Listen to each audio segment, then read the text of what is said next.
بيبدأ الجزء التاني من مسلسل لعبة الحبار مع فريق سيونج وهو بيحاول يشد الحبل ضد فريق الخصم قبل ما يقعوا من المرتفع اللي هما فيه، وبتكون دي لعبة من ضمن الست ألعاب لازم يكسبوها وإلا هيموتوا لو خسروا. وبيكون سانج شايف إنهم هيخسروا وبيؤمر فريقه إنه يتقدم 3 خطوات لقدام، وبينجحوا إنهم يوقعوا فريق الخصم وبيرجعوا بسرعة يسحبوا الحبل وبيكسب فريق سيونج وبيموت كل الفريق التاني وبيرجع الفريق كله من تاني لقاعة النوم. وبتكون اللعيبة رقم 212 باصة للبلطجي وبيقلق منها لأنه بيكون خانها ورفض تنضم له في فريقها وضربها، وده لانه عارف ان اللعبه الجايه هي شد الحبل من الدكتور رقم 111 اللي بيتعاون مع اشخاص من اللعبه نفسها في تجاره الاعضاء مقابل انهم يساعدوه بمعرفه الالعاب الجايه وبيدوا اكل زياده. وبيرجع فريق سيونج للقاعه من تاني وبيبان على الشاشه اللي فاضلين 40 واحد بس، والجائزه النقديه بقت 41 مليار و600 مليون وان. وبتقدم اللعيبه رقم 212 نفسها ليهم وبتقول لهم ان اسمها هان مي ومبسوطه انها انضمت لفريقهم. وبيكون فاضل نص ساعه لقفل الانوار والنوم، لكن بيقرر فريق سيونج انهم يبنوا حاجه شبه مكان الحمايه علشان محدش يقتلهم وهما نايمين. وبيجي البلطجي علشان يقول لسيونج انه لو فاكر اللي بيعمله هيحميهم يبقى بيكذب على نفسه، لكن سيونج بيقول له انه لازم تاخد بالك من فريقك الاول لان الغدر بيجي من القريب قبل البعيد. وبيقرر انه يرجع لفريقه ويقول لهم انهم هيناموا الليله ومفيش قتل. وبيلاقي ان الدكتور مختفي وبيعرف انه راح الحمام من بدري، وبيكون الدكتور موجود في المخبأ بتاعه مع باقي اعضاء فريق اللعب علشان يشيل اعضاء اللعيبه ويبيعهم، ومعاهم واحد في اوضه المراقبه علشان يخفي وجودهم من الكاميرات. وبيقدر ينضم لهم الضابط هوانج اللي اخوه اختفى في اللعبه دي، وقرر انه يدخل جوه اللعبه علشان يعرف بيعملوا ايه، وما بيقدروش انهم يحددوا هويته بسبب انه لابس قناع خافي شكله. وبيكمل الدكتور العمليات اللي بيعملها، وبيكون البلطجي في قاعه النوم مش عارف ينام بسبب قله ثقته في اللي حواليه، وبيفضل مستني الدكتور اللي المفروض كل ده في الحمام. وبيكون الدكتور وقتها بيشرح الميت اللي قدامه، وبيفضل هوانج متحكم في اعصابه لحد ما بيلاقي ان هو المطلوب منه ينقل الاعضاء بره الجزيره للتجار. وبيلاقي الدكتور ان الميت بكليه واحده بس، وبيقول لهم ان ده هيبقى السبب في تقليل الفلوس. وبيسلم كل الاعضاء لهوانج في شنطه، وبيتحركوا من خلال ممر سر لحد ميه، وبيكون اللي مع هوانج شاكك فيه وبيهدده وبيطلب منه انه يقلع القناع، لكن بيكون هوانج نجح انه يهرب مسدس معاه وبيهدد اللي قدامه بيه، وبيقول له انه مسبب في موت اخوه وان هو اللي بكليه واحده لان الكليه التانيه اخوه اتبرع له بيها. لكن الفرد اللي قدامه بيقول له ان الشخص اللي خده منه كليته كانت ست مش راجل، وانه لو عايز اي معلومات عن اي لاعب يروح اوضه القائد هيلاقي قايمه بكل اسمائهم ومعلوماتهم الشخصيه. وقبل ما بيكمل كلامه بيقتلوا هوانج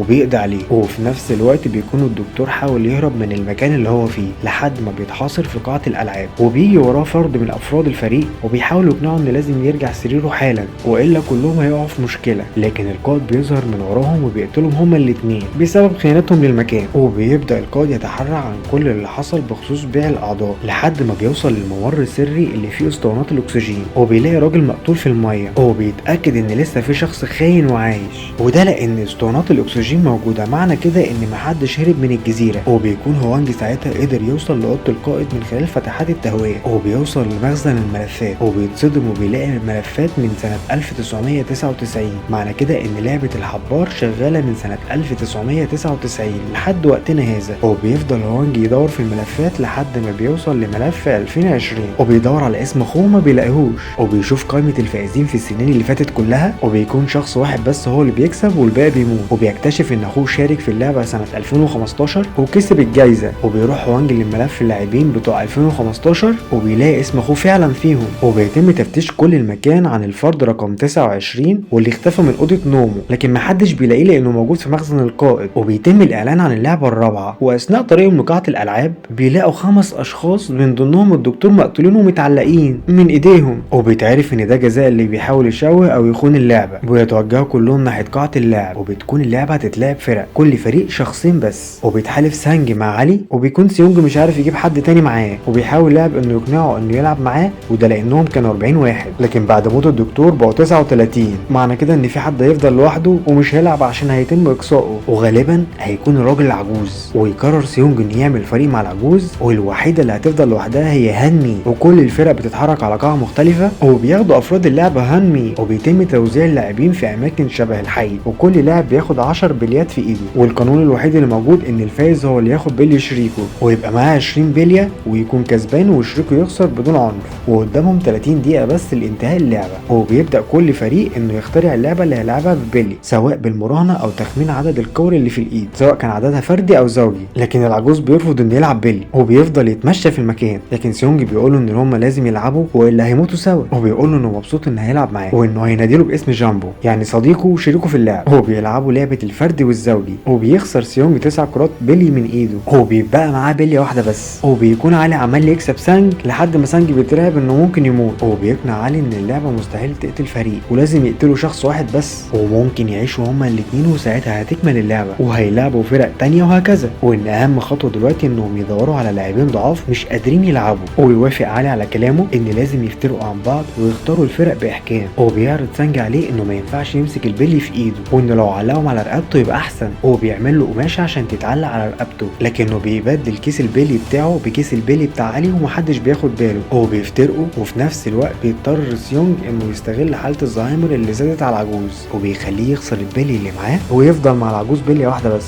وساعتها بيطلع سانج البلي اللي معاه واللي بيكون سرقه من علي وبيقدمه للحارس. وبيخرج بره القاعه وبيشوفوا علي وهو طالع من القاعه وما بيفهمش هو كسب ازاي. وبيفتح علي الكيس اللي معاه بيلاقي فيه زلط. هو بيفهم ان سانج كذب عليه وبيموت علي. وبتكون كانج بتلعب مع البنت بعد ما البنت عرفت قصتها، وبتقرر انها تتنازل عن البلي اللي معاها في سبيل ان كانج تكسب وترجع لاخوها الصغير اللي في دار الرعايه. وبيكمل سيونج جري ورا العجوز لحد ما العجوز بيوصل لمكان شبه بيته زمان. هو بيفضل يقول له ذكرياته لسيونج. هو بيشكره العجوز انه يدافع عنه ولعب معاه وبيديله اخر بليه معاه. هو بيقول له ان افضل جامبو لعب معاه من فتره. وبيموت العجوز وبيتم نقل الاموات للمحرقه. وبيكون القائد متوتر انه لسه ما قبضش عليه وبيطلب بسرعه البحث عنه قبل ما الشخصيات المهمه تيجي. وبيرجع باقي اللاعبين لقاعه النوم وبيلاقي ان هانمي لسه عايشه ما ماتتش بسبب انها ما لعبتش، فما كانش ينفع انها تتقتل من غير سبب. وبيظهر على الشاشه ان فاضل 17 لاعب بس. وبيرجع القائد اوضته فبيلاقي سلك مختلف عن اخر مره سابه. وبيفهم ان الدخيل موجود في اوضته. وبيبدا يفتش بنفسه المكان وبيوصل للمخزن. وقبل ما بيقدر يلاقيه بيجيله تليفون ان في جثه موجوده على شط الجزيره، فبيتوجه ليها وما بياخدش باله من هوانج. وبيروح على شط البحر وبيلاقي واحد ميت معاه بطاقه الشرطه واسمه هوانج. وبيكون ده هو نفس الشخص اللي هوانج لبس لبسه في الاول خالص وحط البطاقه بتاعته في جيبه هو ورماه من السفينه. وبيجي 6 اشخاص لابسين اقنعه ذهبيه وبيقابلوا القائد وبيطلبوا انهم يقابلوا المضيف بتاعهم. وبيقول لهم المضيف انه مش هيقدر يحضر معاهم بسبب ظرف طارئ، لكن بيقول لهم القائد ان المضيف مش هيقدر يحضر معاهم بسبب ظرف طارئ، لكن المهم ان الالعاب هتتلعب كالمعتاد. وكل ده بيكون هوانج سامعه وهو مستخبي في فتحه التهويه. وبتكون لعبه الحبار هي لعبه مراهنات لكبار رجال الاعمال، وكل اللي حصل بيكونوا قادرين يشوفوه على شاشات بيوتهم وبيراهنوا على الشخص اللي هيكسب اللعبه. وبيتم توزيع رجال الاعمال على اوضهم لحد اللعبه الجايه. وبيقدر هوانج انه يلبس لبس الجرسون بعد ما بيضربه وبيشغل الموبايل بتاعه اللي فاصل شبكه على تصوير فيديو وبيخبيه في البدله اللي لابسها. وبيصحوا على خبر ان في واحد شنق نفسه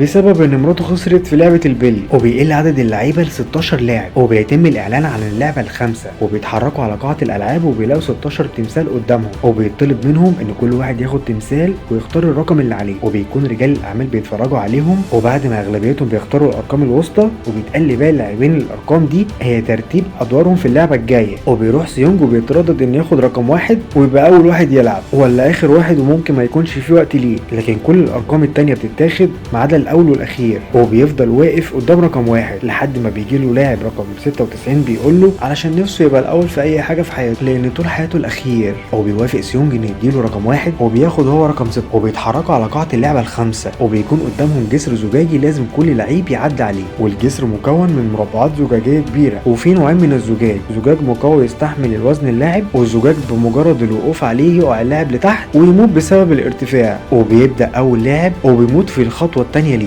وبتيجي اللعيبه الثانيه وبتفتكر انها تاخد خطوه يمين وخطوه شمال، لكن بتقع في الخطوه الثالثه ليها. وبيبدا باقي اللعيبه انهم يدخلوا ورا بعض. وبيكون سيونج في امان لان كل البلاطات اللي قدامه هتتكشف. وفي مشكله بسبب استهلاك الوقت وبطء اللعبه. وينزل اللاعب رقم 6 علشان يصلي ويضيع الوقت اكتر للي وراه لحد ما واحد بيتخانق معاه، لكن اللاعب رقم 6 بيرميه على اللوح الازاز اللي قدامه وبيتكسر. وبيكمل هو جري على اللوح التاني. وبيفضل اللاعبين يقعوا لحد ما البلطجي هو اول واحد. وبيقول للي قبله انه مش هيتحرك ولا خطوه واحده، واللي عايز يعديه يعديه، وبكده يكون ضامن ان هو مش هيموت. لحد ما هانمي بتزق اللي قدامها وبتموته، وبتكون هي اللي ورا البلطجي. وساعتها بتقول له ان هي اللي هتعدي قدامه. واول ما بتيجي جنبه بتحضنه وانها وعدته لو خانها مش هتسيبه، وفعلا مش هتسيبه. وبتنط بيه وبيموتوا هما الاثنين. وبيقل عدد اللاعبين ل4 بس. واولهم لاعب كان بيشتغل في مصنع زجاج لمده 30 سنه وقدر انه يحدد الزجاج المقوى من خلال انكسار الضوء عليه. بمجرد ما القائد بياخد باله من كده بيطفي النور عليهم وبيخلي اللاعب يعتمد على الحظ وبس. وبيجي تليفون القائد ان في واحد من رجال الاعمال اغمى عليه في اوضته، وبيفهم ان الدخيل لسه موجود، وبيروح القائد اوضته فبيلاقي في اثر عند فتحة التهوية وبيبص فيها فبيشوف هوانج وهو بيهرب. وبنرجع للعبة وبيكون الوقت قرب يخلص، وبيضطر سانج انه يرمي اللي قدامه على الازاز وبينكسر بيه وبيموت اللاعب، وبيعدي هو وسيونج وسانج بسلام وبيكسبوا اللعبة. بمجرد ما الوقت بيخلص بيتم تفجير كل الالواح الازاز اللي قدامهم، وبيكون القائد امر بالبحث عن الدخيل في المية ولازم يتقبض عليه قبل هروبه من الجزيرة. وبيرجع اللاعبين لقاعة النوم وما بيكونش فيها الا 3 سراير على عددهم، وبيجي شخص مقنع بيهنيهم لوصولهم للمرحلة دي، وبيقول لهم ان ليهم مفاجأة يروحوها بعد ما يلبسوا البدل اللي قدامهم. وبيبان ان كانج اتصاب بقطعة ازاز لحظة التفجير اللي حصل، وبيتم تقديم اكل فاخر ليهم، واثناء اكلهم بيتم مطاردة هوانج على الجزيرة اللي وصل لها، وبيحاول انه يبعت الفيديوهات والصور لرئيسه في الشرطة لكن بيتم محاصرته عند حرف الجزيرة. وبيجيله القائد بيقول له ان المسدس اللي معاه ما بقاش فيه الا رصاصة واحدة بس، وبيضربها هوانج على كتف القائد، وبيقرب القائد منه وبيخلع القناع بتاعه قدامه، وبيطلع القائد ان هو اخوه وبيطلب منه يسلم نفسه، لكن هوانج بيرفض، فبيضطر اخوه انه يضربه بالرصاص وبيقع على حرف الجزيرة في المية، وبيموت اخوه اللي هو اصلا اللي كان داخل المكان ده عشان يدور عليه وينقذه. وبعد ما اللاعبين بيخلصوا اكل بيتم تسليمهم سكينة، وبيرجعوا تاني لقاعة النوم ومعاهم السكينة، وبيروح سيونج الكانج وبيبان عليها انها مصابة وانه مش جاي يقتلها وعايز يبقوا فريق ضد سانج لانه بعد اللي عمله على الجسم ما بقاش يثق فيه. وبتطلب منه كانج ان اللي يعيش منهم بعد اللعبة الاخيرة يهتم بعيلة التاني، وبيتفقوا على كده، وبيغمى عليها بسبب انها فقدت دم كتير. فبيجري سيونج على البوابة وبيطلب من الفريق انه يساعد كانج لحد ما البوابة بتتفتح، وبيدخلوا تابوت، وبيبقى ورا التابوت سانج ذبح كانج وقتلها، وبيبقى باقي 2 لاعبين بس وهما سانج وسيونج. وبتبدأ اللعبة السادسة والأخيرة وهي لعبة الحبار، وبيعملوا قرعة بينهم علشان يعرفوا مين الدفاع ومين الهجوم. وبيطلع سيونج هو الهجوم، وبيقول لهم المقنع ان الهجوم لازم يدخل جوه الرسمة بتاعة الحبار ويتجاوز الدفاع ويدوس على راس الحبار علشان يفوز، ولو قدر المدافع انه يطرد المهاجم بره الرسمة يبقى هو الفايز، ولو حصل ظرف وواحد ما قدرش يكمل هيعتبر خسران. وبيبدأ سيونج وهو بره الرسمة ينط على رجل واحدة لحد ما بيقدر انه يدخلها، واول ما سانج يقرب منه بيرمي سيونج رملة من الارض في وشه، وبيقدر سيونج انه يعدي جوه الرسمة وبيمشي على رجل الاتنين علشان يبقى اسرع، وبيسمي نفسه بالمفتش السري. وبيسأل سيونج عن سبب قتله الكانج، وبيقول انهم كانوا ممكن يصوتوا على انتهاء اللعبة والاغلبية كانت معاهم، فكان لازم يضمن انهم هيكملوا عشان يكسب هو وياخد الفلوس كلها. وبيبدأ سيونج يهجم عليه جوه الرسمة، وكل واحد بيحاول يقتل التاني بالسكينة اللي معاه لحد ما كل واحد بتوع السكينة منه،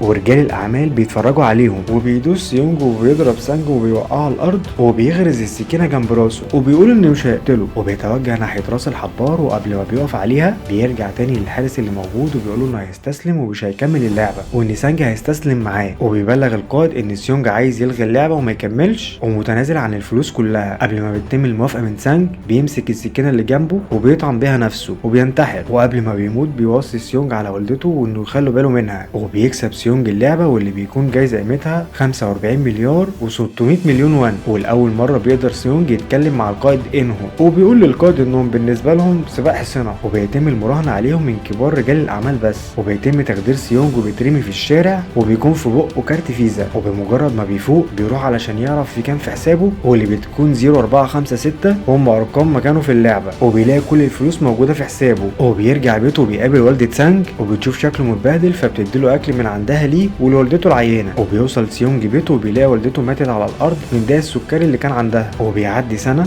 وبيكون سيونج شبه متشرد وما بيصرفش من الفلوس اللي معاه، لدرجة انه بيستلف فلوس من صاحب البنك اللي طلب منه مقابلته علشان يطمن انه كويس لان حسابه فيه مبلغ كبير ومفيش اي سحب حصل منه. وفي يوم قاعد على البحر وبيلاقي ست عجوزة بتترجاه علشان ياخد منها الورد قبل ما يدبل، فبياخد منها وردة وبيلاقي ظرف معاها من لعبة الحبار في عنوان مكتوب عليه من حد اسمه جامبو، ودي الكلمة اللي اتفق عليها مع الراجل العجوز ساعتها في لعبة البلي. فبيتوجه على العنوان اللي في الكارت وبيلاقي الراجل العجوز نايم على سرير في مستشفى، وبيستغرب سيونج ازاي هو لسه عايش، وبيقول له ان هو ورا كل اللي حصل، وبيسأله ان هو ليه سابه عايش، لكن العجوز ما بيهتمش بكلامه وبيقول له انه عايز يلعبوا لعبة اخيرة. وبيبص في الشارع بيلاقي راجل سكران مرمي، وبيقول له العجوز ان الراجل لو فضل لنص الليل مكانه يكسب، انما لو حد جه ساعده سيونج يكسب. وبيغري انه لو لعب اللعبة معاه هيجاوب على السؤال ويضطر يلعب، وبيضطر سيونج انه يوافق ويبقى في تلت ساعة لنص الليل. وبيقول للعجوز ان المشترك بين الشخص الفقير والغني انهم مش مرتاحين، وكانت وظيفته انه يدور على حاجة تمتع الاغنياء. وهنا جت فكرة لعبة الحبار بألعابها الستة، لحد ما هو قرر انه يشارك في اللعبة اللعبة وقابله ساعتها وجاوب على سؤاله، فهو انقذ حياته علشان يستمتع باللعبة معاه ورجع ذكريات عن طفولته. وقبل ما الساعة تدق 12 بيجي الشرطة وبيساعدوا الفقير وبيكسب سيونج الرهان مع العجوز، لكن العجوز بيكون مات على سريره وبيسيبوا سيونج وبيمشي. وبيظهر ان العجوز كان المضيف لرجال الاعمال واستأذن قبل ما يجوا لانه كان خد اللي يكفيه من المتعة لما اشترك في اللعبة نفسها. ويقرر سيونج ان يعدل في شكله ويطلع لهوكانج في دار الرعاية وبيطلب رعايته وبيسلمه لوالدة سانج